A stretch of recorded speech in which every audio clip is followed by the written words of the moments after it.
వర్తమానం వార్తలకు స్వాగతం. నేను మీ ఉదయ్ కుమార్. నేను మీ భాష. ఈరోజు వార్తలోని ప్రధానాంశాలు. పాలస్తీనాలో జాతి విధ్వంస యుద్ధాన్ని కొనసాగిస్తున్న ఇజ్రాయెల్ 53,000కు చేరువైన మరణాలు.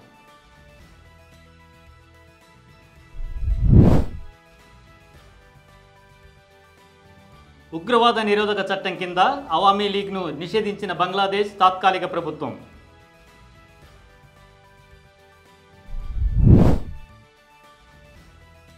కాశ్మీర్పై అమెరికా మధ్యవర్తిత్వ పాత్ర, ప్రభుత్వాన్ని ప్రశ్నించిన కాంగ్రెస్.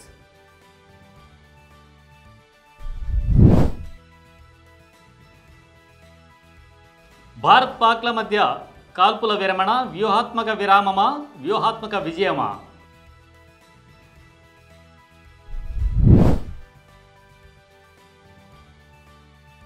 గతంలో సేకరించిన వరిని ప్రభుత్వానికి తిరిగి ఇవ్వని మిల్లర్లు, రాష్ట్రానికి 510 కోట్ల నష్టం.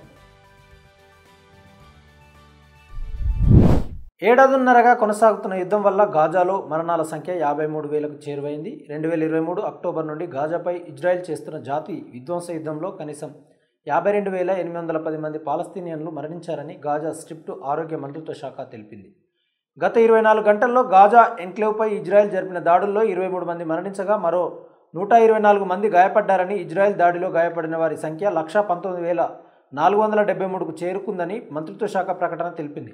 చాలామంది బాధితులు ఇప్పటికీ శిథిలాల కింద చిక్కుకున్నారు. రెస్క్యూ సిబ్బంది వారిని చేరుకోలేకపోతున్నారని ఆ ప్రకటన తెలిపింది. మార్చి 18న ఇజ్రాయెల్ సైన్యం గాజా స్ట్రిప్పై తన దాడులను తిరిగి ప్రారంభించింది. అప్పటి నుండి 2,701 మందిని చంపి 7,432 మందిని గాయపరిచింది. జనవరిలో ప్రారంభమైన కాల్పుల విరమణ, ఖైదీల మార్పిడి ఒప్పందాన్ని విచ్ఛిన్నం చేసింది. మరోవంక గత నవంబర్లో అంతర్జాతీయ క్రిమినల్ కోర్టు ఇజ్రాయెల్ ప్రధానమంత్రి బెంజమిన్ నెతన్యాహు, ఆయన మాజీ రక్షణ మంత్రి యోవ్ గాలంట్లపై గాజాలో యుద్ధ నేరాలు, మానవాళికి వ్యతిరేకంగా జరిగిన నేరాలకు అరెస్టు వారెంట్లు జారీ చేసింది. ఇజ్రాయెల్ కూడా గాజా ఎన్క్లేవ్పై యుద్ధం చేసినందుకు అంతర్జాతీయ న్యాయస్థానంలో జాతి నిర్మూలన కేసును ఎదుర్కొంటుంది. బంగ్లాదేశ్ తాత్కాలిక ప్రభుత్వం ఆ దేశ బహిష్కృత మాజీ ప్రధాని షేక్ హసీనా నేతృత్వంలోని అవామీ లీగ్ పార్టీ కార్యకలాపాలను నిషేధించింది. ఈ మేరకు అధికార యూనస్ ప్రభుత్వం ఓ ప్రకటన విడుదల చేసింది. హసీనా పార్టీపై నిషేధం విధించాలని డిమాండ్ చేస్తూ వేలాది మంది బంగ్లాదేశ్ ప్రజలు యూనస్ నివాసం వెలుపల ర్యాలీ చేసిన ఒకరోజు తర్వాత ఈ నిషేధ ప్రకటన వచ్చింది. ఉగ్రవాద నిరోధక చట్టం కింద అవామీ లీగ్ను నిషేధించినట్లు వెల్లడించారు. అవామీ లీగ్ దాని నాయకులపై విచారణ ముగిసే వరకు ఉగ్రవాద నిరోధక చట్టం కింద అవామీ లీగ్ సైబర్ స్పేస్ కార్యకలాపాలను సైతం నిషేధించాలని నిర్ణయించారని ఆ దేశ న్యాయ సలహాదారు ఆసిఫ్ నజ్రుల్ ఆలస్యంగా విలేకరులకు తెలిపారు.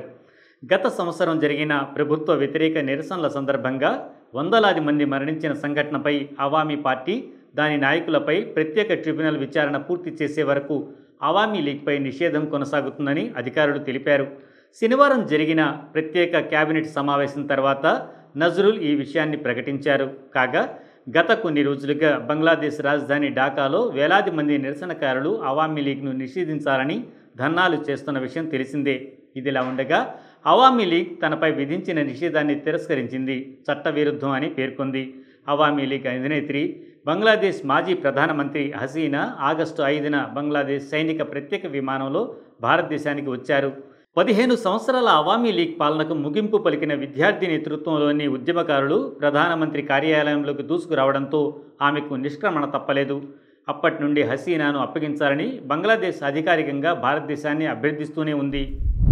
కాశ్మీర్ వివాద పరిష్కారానికి తాను భారత్, పాకిస్తాన్తో కలిసి పనిచేస్తానంటూ అమెరికా అధ్యక్షుడు డొనాల్డ్ ట్రంప్ నిన్న చేసిన ప్రకటనను విపక్షాలు తీవ్రంగా పరిగణించాయి.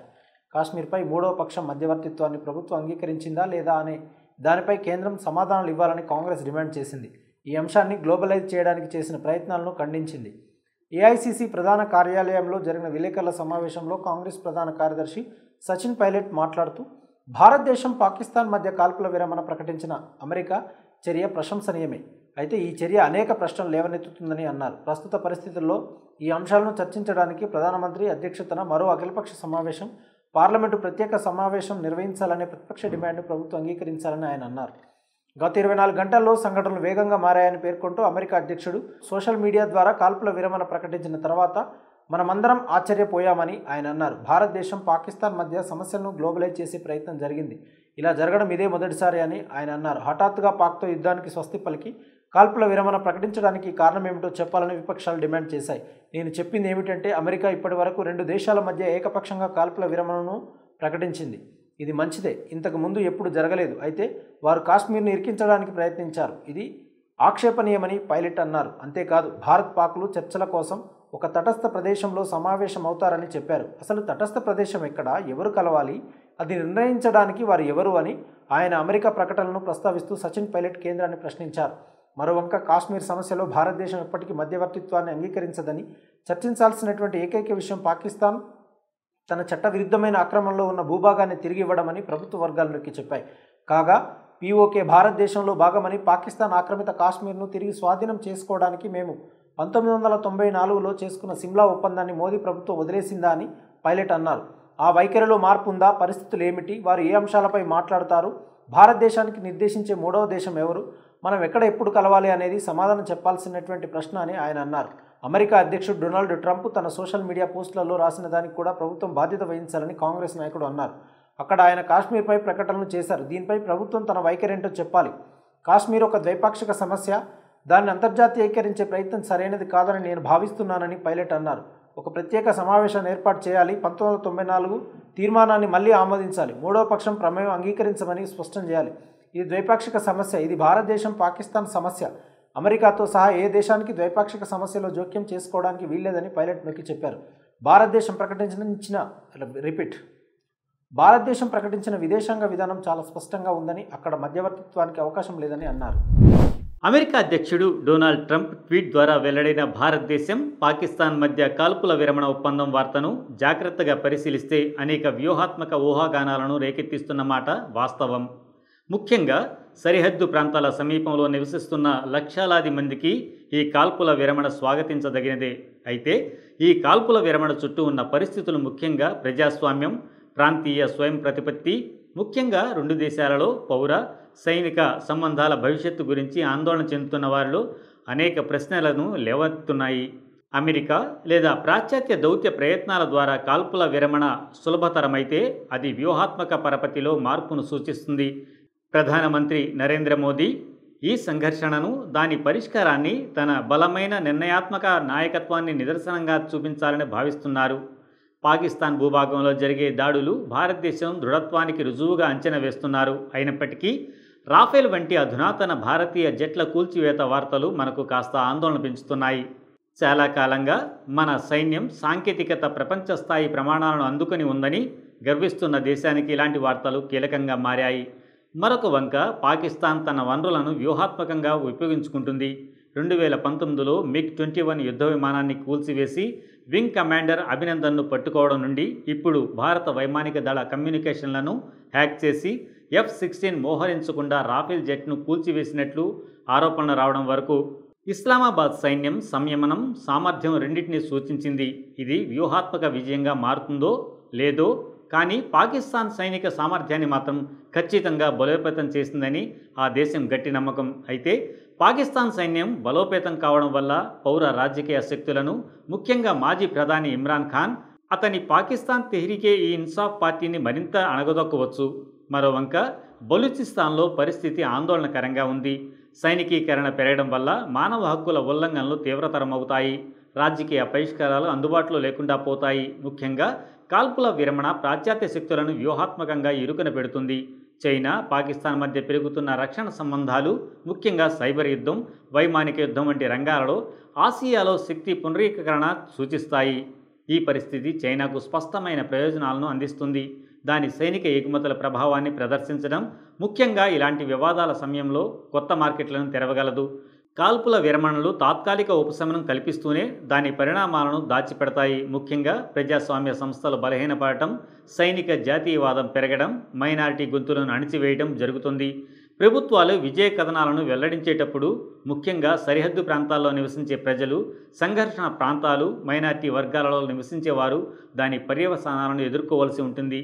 చివరికి ఈ కాల్పుల విరమణ శాశ్వత శాంతికి దారితీస్తుందా లేదా తదుపరి దశ ఉద్రిక్తతకు వేదికను ఏర్పాటు చేస్తుందా అనేది యుద్ధభూమికి వెలుపల పార్లమెంట్, కోర్టులు, ప్రభుత్వాలు, విజయ కథనాలను వెల్లడించేటప్పుడు ముఖ్యంగా సరిహద్దు ప్రాంతాల్లో నివసించే ప్రజలు, సంఘర్షణ ప్రాంతాలు, మైనారిటీ వర్గాలలో నివసించేవారు దాని పర్యవసానాలను ఎదుర్కోవలసి ఉంటుంది. చివరికి ఈ కాల్పుల విరమణ శాశ్వత శాంతికి దారితీస్తుందా లేదా తదుపరి దశ ఉద్రిక్తతకు వేదికను ఏర్పాటు చేస్తుందా అనేది యుద్ధభూమికి వెలుపల పార్లమెంట్, కోర్టులు, పౌర సమాజంలో ఏమి జరుగుతుందో అనే దానిపై ఆధారపడి ఉంటుంది.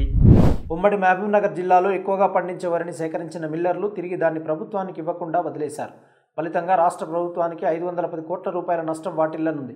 గత ప్రభుత్వం 2022-23 రబీ సీజన్లలో జిల్లా అంతటా 111 మంది మిల్లర్లకు 2 లక్షల మెట్రిక్ టన్నులకు పైగా వరిని కేటాయించారు. ఇందులో 5,000 మిలియన్ టన్నులు మాత్రమే ప్రభుత్వానికి తిరిగి ఇచ్చారు. ఇంకా 2,16,000 మిలియన్ టన్నులకు పైగా ప్రభుత్వానికి తిరిగి ఇవ్వాల్సి ఉంది. కొంతమంది మిల్లర్లు ఈ ధాన్యాన్ని ఇప్పటికే విక్రయించారు. దాదాపు 20% మిల్లర్లు మాత్రమే తమ మిల్లులు లేదా గిడ్డంగులలో ధాన్యాన్ని నిల్వ చేశారు. ఇప్పటి వరకు ఈ వరిని ఏం చేయాలో ప్రభుత్వం స్పష్టమైనటువంటి ఆదేశాలు జారీ చేయలేదు. ఇదే పరిస్థితి కొనసాగితే మిగిలిన 50% కూడా కుళ్ళిపోయే అవకాశం ఉంది. ఈ వరి ఇసుకలో పోసిన నీరులా వృధా అవుతుందనే ఈ ఆందోళన పెరుగుతుంది. ఈ వరితో ఏం చేయాలో పౌర సరఫరాల శాఖ అధికారులు ఎటువంటి సూచనలు జారీ చేయలేదని తెలుస్తుంది. బదులుగా పౌర సరఫరాలు, రెవెన్యూ అధికారులు కొత్తగా పండించిన వరిని సేకరించడంలో బిజీగా ఉన్నారు.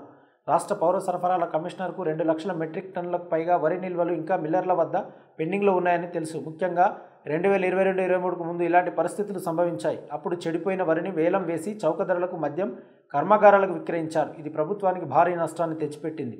అటువంటి వృధాను నివారించడానికి పౌర సరఫరాల అధికారులు కొత్తగా పండించిన పంటపై మాత్రమే దృష్టి పెట్టడం కంటే గతంలో కేటాయించిన వారిని మిల్లర్ల నుండి తిరిగి పొందడంపై దృష్టి పెట్టాలి. 111 మంది మిల్లర్ల వద్ద పెండింగ్లో ఉన్న వరిని సేకరించాల్సిన అవసరం ఉంది. లేకుంటే అసలే సంక్షోభంలో ఉన్న తెలంగాణ ఆర్థిక వ్యవస్థకు మరింత నష్టం వాటిల్లక తప్పదు. వాస్తవ వార్తలకు ప్రమాణం టీవీ వర్తమానం. ఈ వార్తలు ఇంతటితో సమాప్తం. నమస్కారం. సబ్స్క్రైబ్ చేయండి, లైక్ చేయండి, షేర్ చేయండి, కామెంట్ చేయండి. వర్తమానాన్ని ప్రజల్లోకి తీసుకెళ్ళండి. ధన్యవాదాలు.